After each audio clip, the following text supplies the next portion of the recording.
All right, let me ask you something. Have you ever stepped on the scale and thought, wait, what? You've been eating better, moving more, maybe even feeling leaner, and somehow the numbers still went up. You check again, the same thing. Frustrating, right? It's like your body's playing a cruel joke on you. In today's video, we're going to dive into the 5 most common reasons that the scale fluctuates and what you can do about it. One of the biggest reasons that I stopped fearing the scale came from a mindset shift that most people never talk about, and it changed everything. I'm going to be sharing that with you just a little bit later, and trust me, you're not going to want to miss it. You're listening to the Health, Tech, and Wellness Podcast, where we cut through the noise and get straight to what really works for real people. This is more than just losing weight. It's about gaining life and doing the things you never thought you could do, building lasting confidence and creating a body and mind you truly love. I'm your host, John Adams. I've spent years refining a transformative, sustainable plan that's realistic, balanced, and proven to work. And I'm on a mission to share the strategy that changed my life and help others build the life they truly deserve. Welcome to episode 13 of the Health, Tech, and Wellness Podcast. I'm your host, John Adams. And if you've ever felt like the scale is lying to you, you're 100% not alone. I used to live and die by the number. I'd wake up, weigh myself, and let that number decide whether I was doing good or falling apart. I didn't realize back then how many things affect your weight on a daily basis, and most of them have nothing to do with fat loss. So let's break this down and get real about why your weight goes up and down, even when you're doing everything right. Here's the truth. Weight loss is not linear. You're not going to lose exactly 2 pounds a week, every single week, no matter how perfect you are. That's just not how our bodies work. Your body's a complex system, not a machine. It reacts to all kinds of variables.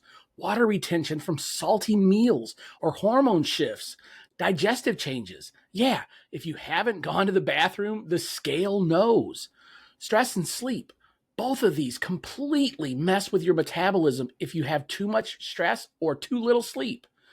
Exercise, especially strength training. Building muscle is gonna raise the number, even though you're getting leaner. And this one was a game changer for me.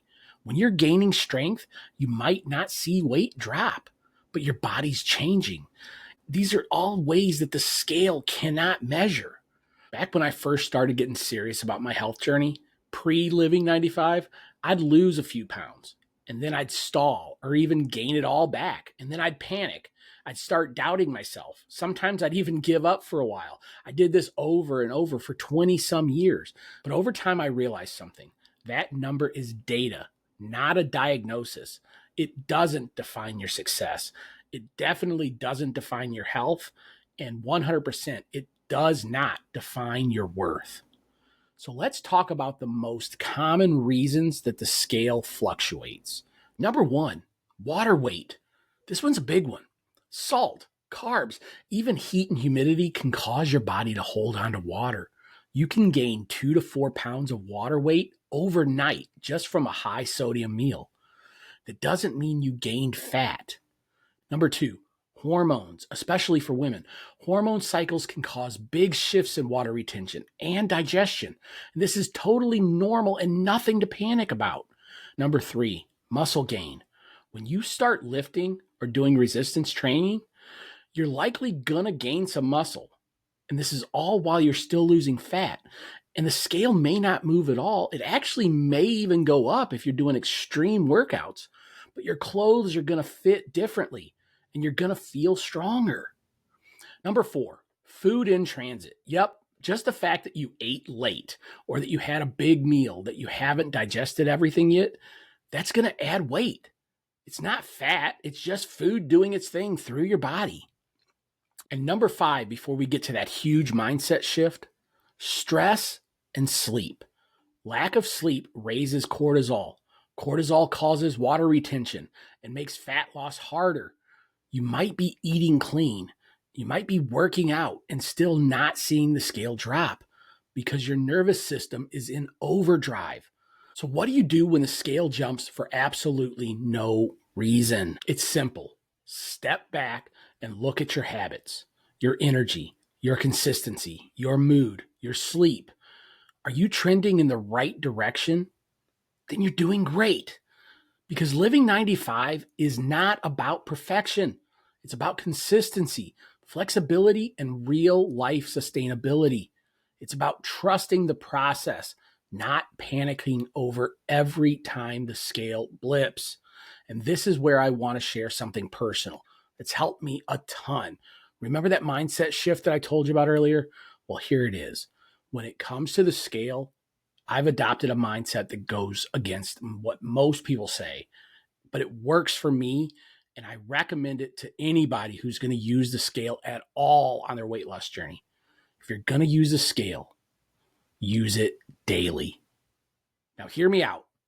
I don't mean obsess over it or let it run your life, but weighing every single day is actually going to help you understand how your body works.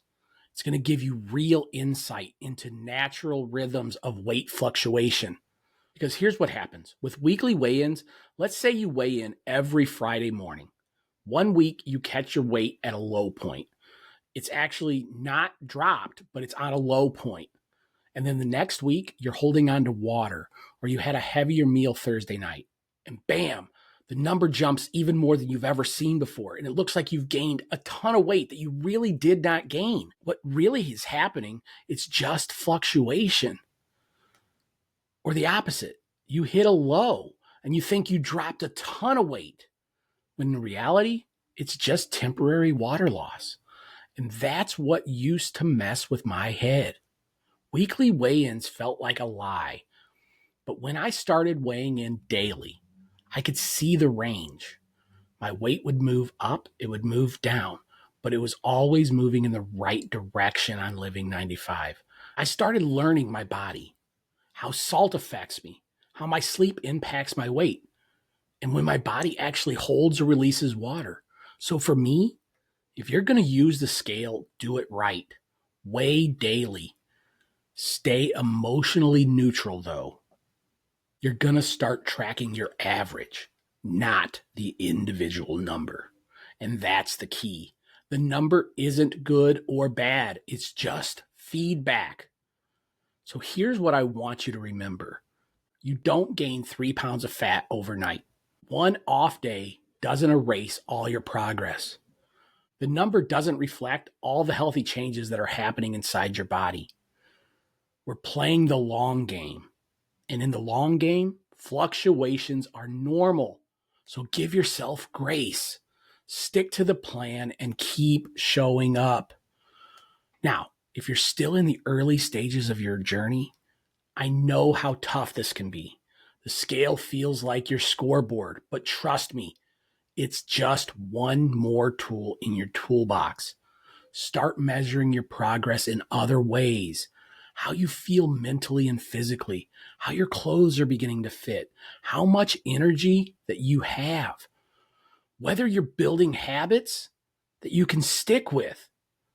All of these matter way more than just one number on a screen. So if you've been beating yourself up over the scale lately, take a breath.